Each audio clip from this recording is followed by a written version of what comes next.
closing statement hari ini, ya closing statement dari seluruh pengajian bulan puasa atau bahasa santrinya balag ya pengajian itu ya. Iya.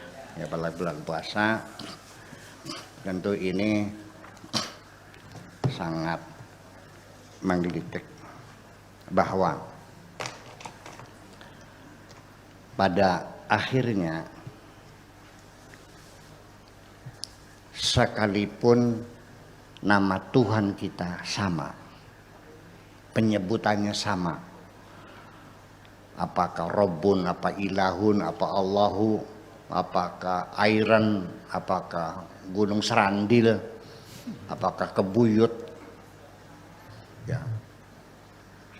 Ketika namanya sama, substansinya tidak mesti sama.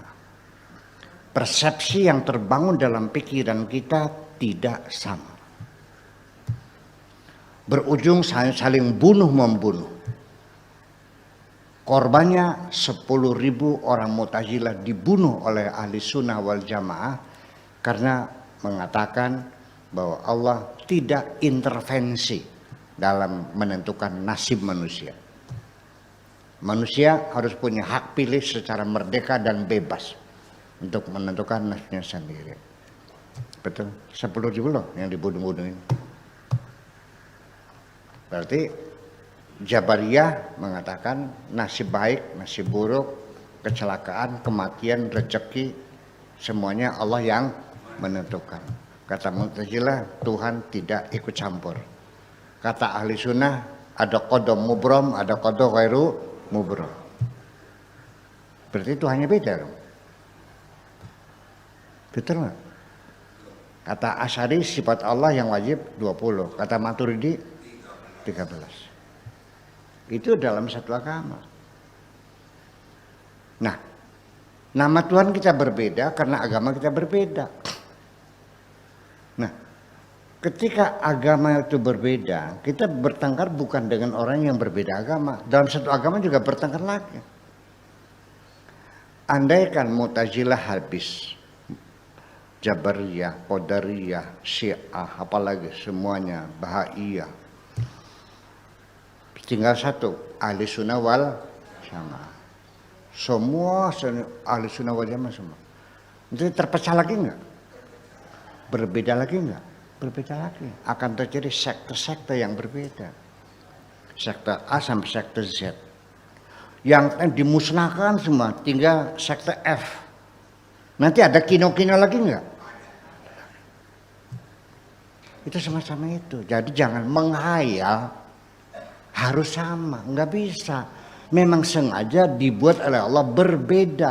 Pluralitas itu adalah kebijakan Tuhan kok. Nggak paham-paham nih kamu nih. Memaksa orang harus jadi orang Islam semua. Kalau nggak dibunuh-bunuhin. Begitu, itu fasis namanya dong.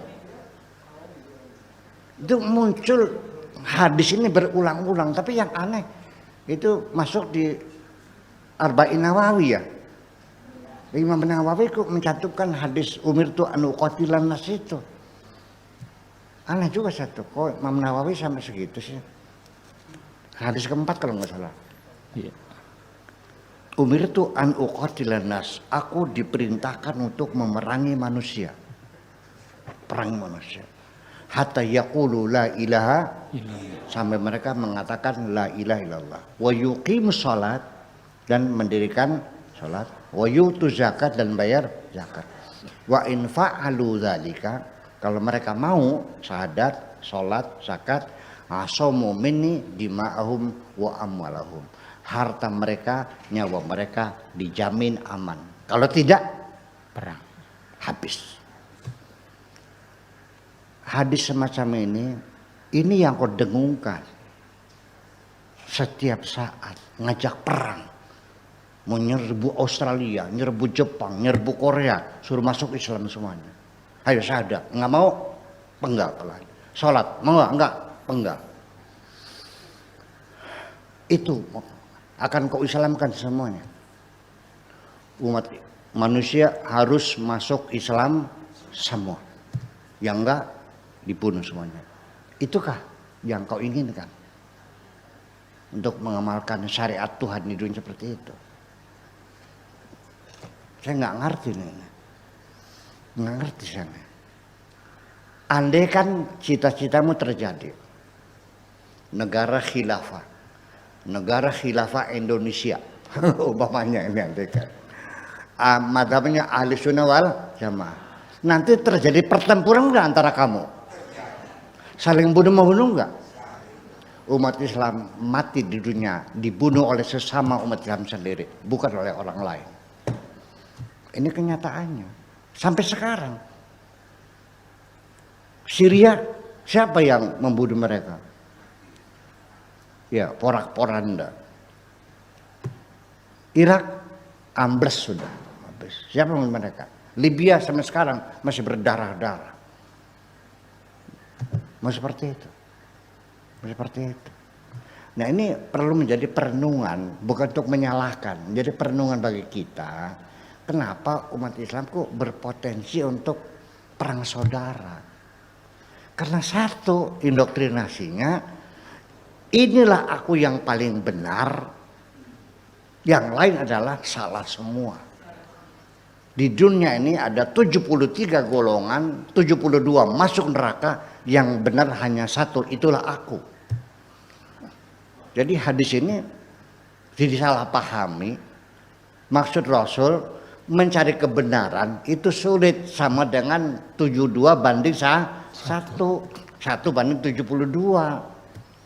Artinya banyak jalan salah, yang benar satu, itu susahnya. Bukan mengklaim aku yang paling benar. Gimana lagi? Ya kalau maksudnya begitu, betapa kejamnya Nabi Muhammad ya merekomendasikan umat yang masuk surga dalam jumlah 1 banding 72. Sudah umat Islam di Indonesia minoritas. Islam di Indonesia mayoritas, tapi di dunia minoritas dong. 8 miliar manusia, umat Islamnya 1,5 miliar. 1 miliar dibagi 73. 72 golongan masuk neraka semua, yang masuk 1. Jadi berapa orang yang masuk nih? Ada 30. Masa Nabi menakut-nakuti umatnya? Umatku kebanyakan masuk neraka semua. Ini juga logika kita bicara lagi. Ini bukan persoalan saya menyalahkan Nabi, bukan. Bukan menyalahkan Nabi, tapi mencurigai apakah ini betul Nabi mengatakan. Boleh nggak? Boleh. Ya nggak boleh. Kalau Imam Bukhari boleh nggak? Imam Muslim boleh nggak? At-Tirmidzi boleh nggak? An-Nasa'i boleh nggak? Para muhaditsin adalah mereka mencurigai hadis yang diseleksi, mana yang dhaif, mana yang sahih. Kenapa sekarang nggak boleh? Betul nggak? Nah, itulah persoalannya. Mungkin nggak saya mengatakan, atau bagaimana seharusnya saya mengatakan? Saya kumpulkan pengurus pondok nih, Kang Witak, Dila, Pak Afkar, ya, Kang Abror, pengurus kepala madrasah, sanawiyah, aliyah, kepala pondok, dan semuanya kita kumpulin. Kamu pernah mikir nggak sih, kalau saya mati, bagaimana kelanjutannya? Yang mengatakan saya siapa? Terpikir belum? Belum kan? Nah, pasti saya akan mengatakan, ya anak saya sudah punya garapan sendiri, ya kan? Jain jadi dokter, mungkin dia ngurusi klinik, ya klinik kesehatan, mungkin klinik. Masih main-main gitu. Ya sementara ya kolektif kolegial sajalah. Tolong dengan modal berjiwa besar, saling memaafkan, jangan berebut ya. Ya, yuk kita kolektif kolegial saja. Ya, sampai nanti ada muncul santri saya yang paling soleh, yang paling pintar, silakan menjadi pengasuh. Jaga kedamaian, persaudaraan yang kokoh di sini. Ini kita membuat ini kan dengan susah payah, masa akan bubar. Saya ngomong itu bener nggak? Benar. Nah sekarang pantas nggak kalau saya ngomong kepada kamu semuanya, nanti kalau saya mati, ini santri saya akan berebut kapling di sini semuanya. Pak Afkar akan mengklaim sanawiyahnya, Abro akan mengklaim aliyahnya, Kang Nita akan mengklaim SMK-nya, ya kan begitu. Dan nanti Pak Ali mengklaim asramanya. Kamu akan saling bertengkar semuanya, berebut lahan di sini. Akan terpecah menjadi 73 kelompok kamu, 7 golongan. Pantas nggak saya ngomong gitu? Pantas nggak? Dengan logika yang sehat. Masa Nabi mengancam umatnya masuk neraka semua?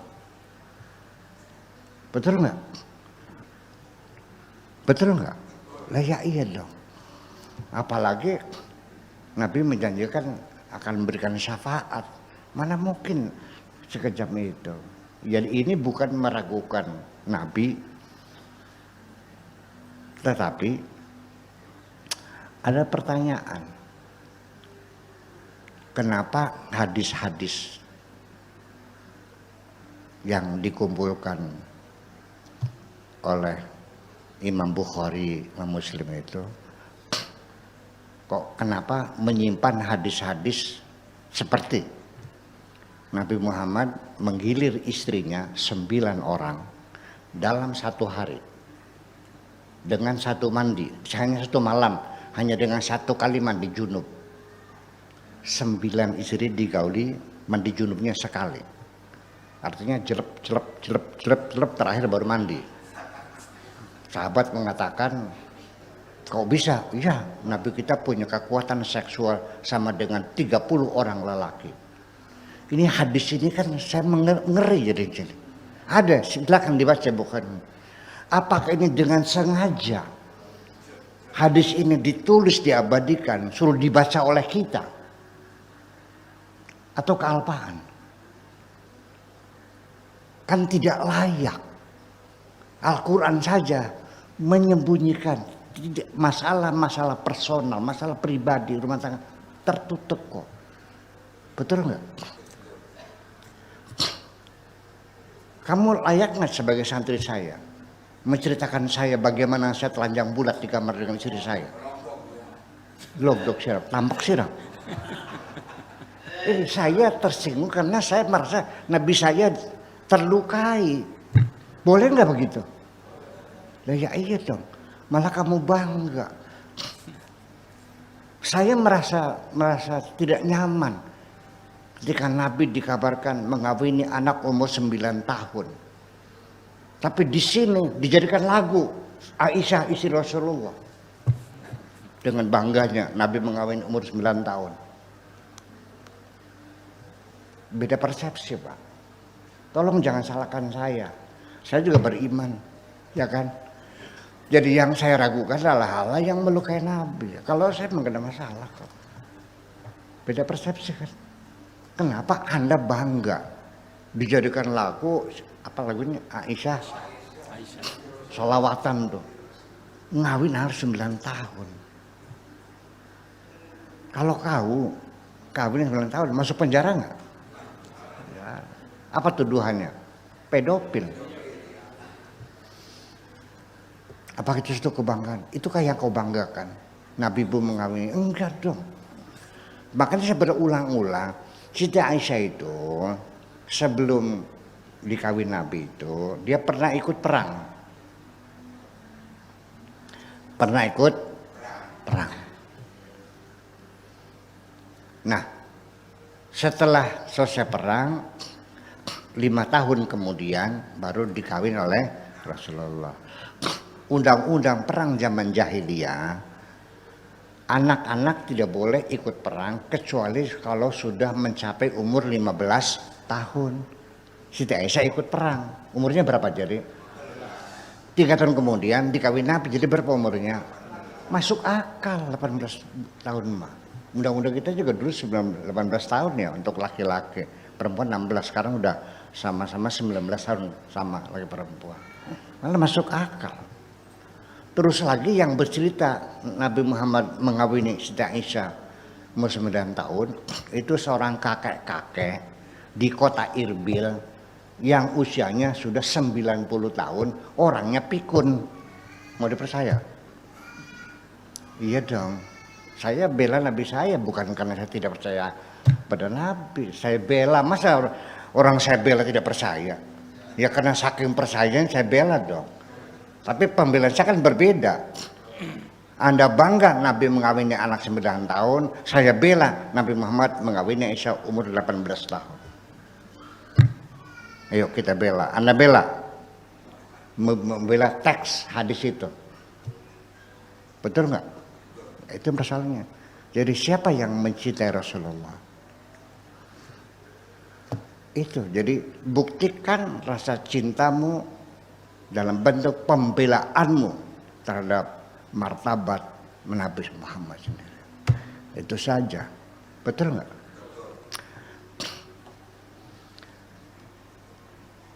Ketika Gus Dur ya, ada yang menghujat. Kamu ngasah golok, betul nggak? Lawan membela Gus Dur, betul nggak? Tapi ketika Nabi Muhammad dihina orang, mengapa Anda diam saja? Makasih itu aja. Ya, assalamualaikum warahmatullahi wabarakatuh. Terima kasih.